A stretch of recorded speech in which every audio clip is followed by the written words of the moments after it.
said, if you don't sue, I'm going to sue. Muslims, whatever I say I'm going to do, that's what I'm going to do. The lawsuit did not begin with a press conference, a leaked document, or a viral headline.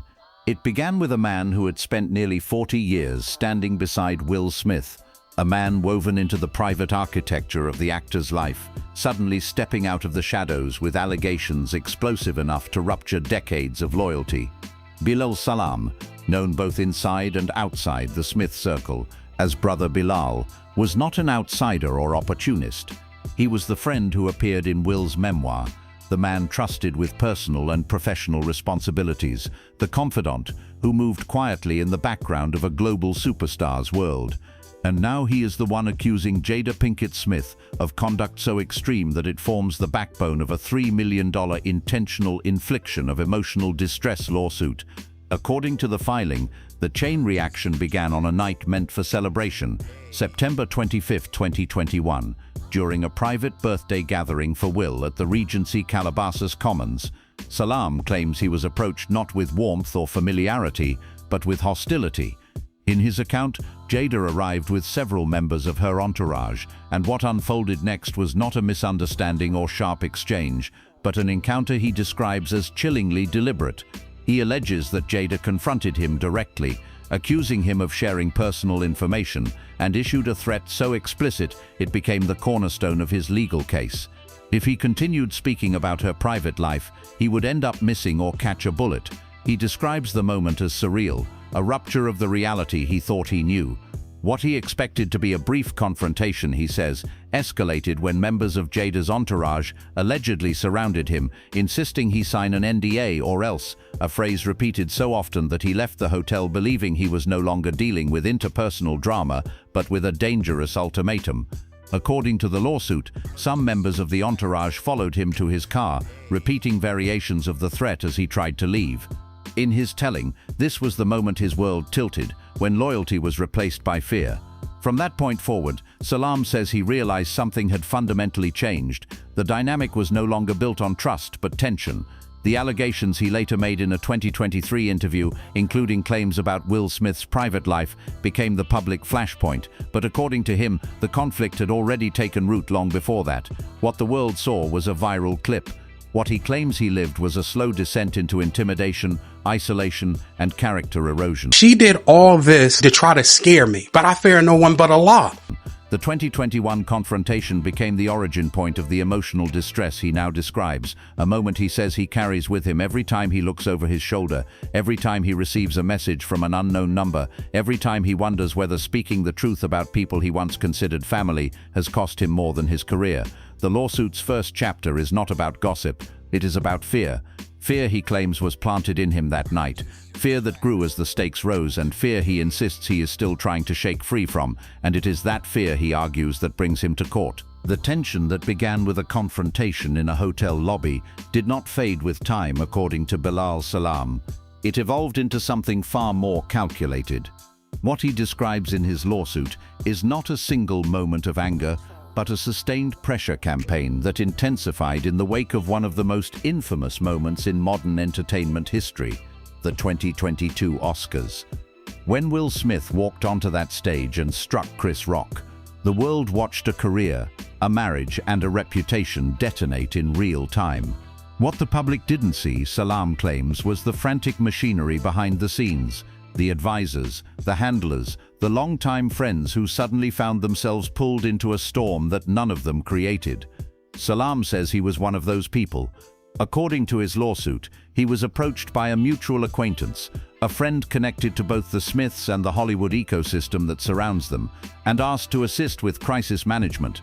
Salam says the request was not simply for support or counsel, but for involvement in strategies he describes as manipulative, deceptive, and morally compromising.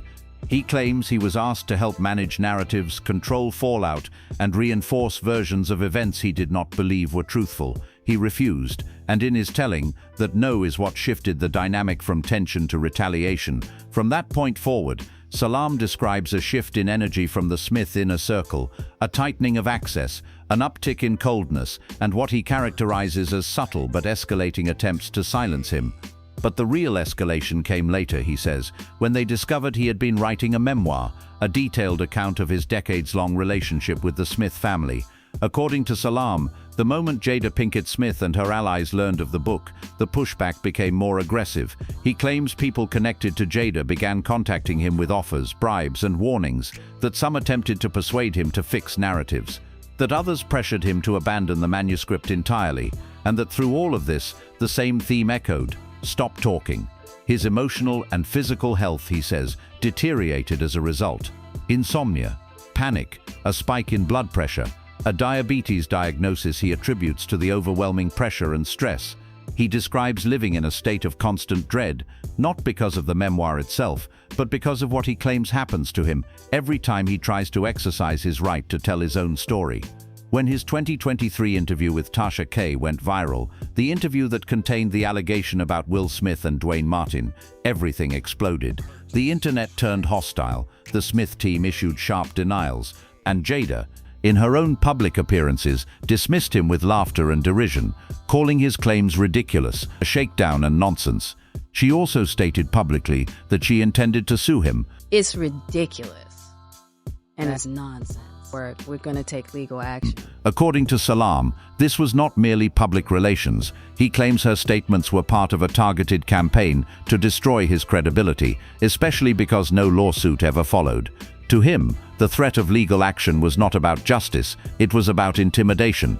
The emotional weight of being mocked by someone he had known for decades, combined with the backlash from the public, is what Salam says pushed him to the breaking point. Whatever I say I'm going to do, that's what I'm going to do, period. And I gotta have evidence. He describes himself as being painted as a liar, discredited, and abandoned, not only by the Smiths but by an industry that once welcomed him because of his proximity to them. He says he lost business opportunities. He says he lost the friendships. He says he lost the sense of safety he spent years building. To the outside world, it looked like another Hollywood scandal spiraling across social media. To Salam, it felt like the walls closing in. In his lawsuit, the emotional distress is not just a claim, it's a timeline of severed trust, a timeline of mounting pressure, a timeline of threats, denials, and public humiliation, a timeline he says Jada Pinkett Smith helped create.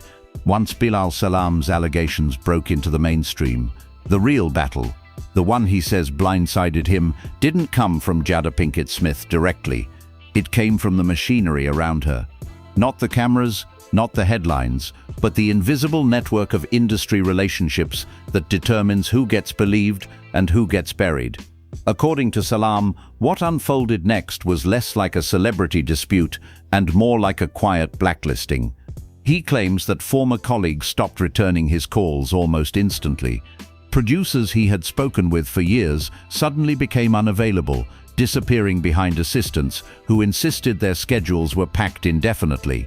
Speaking engagements he had secured months earlier were abruptly cancelled. Even long-standing business partners, people who had once mentioned him with pride, began adjusting the narrative. They barely knew him, they had no connection to his work, they had misremembered past collaborations. Nothing was said outright, and that, he claims, is how he knew it was coordinated. Hollywood doesn't kill reputations loudly, it starves them. And as he watched his professional world constrict, Salam began noticing something else. Doors weren't just closing, they were closing in sync. Publicists began avoiding him. Journalists who initially expressed interest in hearing his side suddenly pulled their inquiries, citing pressure from above. Even podcasts known for inviting controversy refused to book him. This wasn't outrage. This was avoidance. What he describes is a chilling kind of silence. Not the silence of indifference, but the silence of people too afraid to stand next to him. In his words, it was as if he had become radioactive. But while his opportunities shrank, the public narrative around him expanded, twisting with every share, stitch, and repost. Clips of his interview were edited into memes. His name trended next to words like liar, clout chaser, and unstable. Fan accounts treated him like a cartoon villain. Comment sections became echo chambers of mockery, where strangers debated his sanity. For Salam, the most disorienting part was the speed. An identity he spent decades building was overwritten in a matter of hours. Meanwhile, he says the Smith brand remained as polished as ever. Movie deals intact, Press tours are uninterrupted. Talk show appearances met with applause. This stark imbalance, his fall versus their stability, became the centerpiece of his lawsuit. He argues that by dismissing him publicly and allowing the fallout to grow unchecked, Jada Pinkett Smith ensured that any story challenging her image would be crushed under the weight of her influence. And whether intentionally or not, the culture followed that script. He watched media outlets copy each other's language until the entire internet seemed to be reading from the same template. He's making it up. He wants money. He's bitter. Not because investigators had proven him wrong, but because the narrative was easier that way. In Hollywood, power simplifies everything, including truth, but beneath the noise, an unexpected shift occurred. As independent journalists, legal analysts, and even some former insiders began dissecting the lawsuit itself, a new question emerged. Not about whether Salam's claims were true, but about why a man with decades of proximity, documented history, and visible loyalty would suddenly risk everything. It was this question that transformed the story, because even people who doubted his allegations began acknowledging one undeniable fact. No one throws themselves into a lawsuit this explosive unless they believe they have already lost everything worth protecting, and in that realization, the public began noticing a detail that had gone overlooked. Bilal Salam was not fighting for fame, he was fighting for legitimacy. In an industry where legitimacy is decided by who has the louder microphone, he didn't have theirs, so he did the only thing left. He took the fight to court.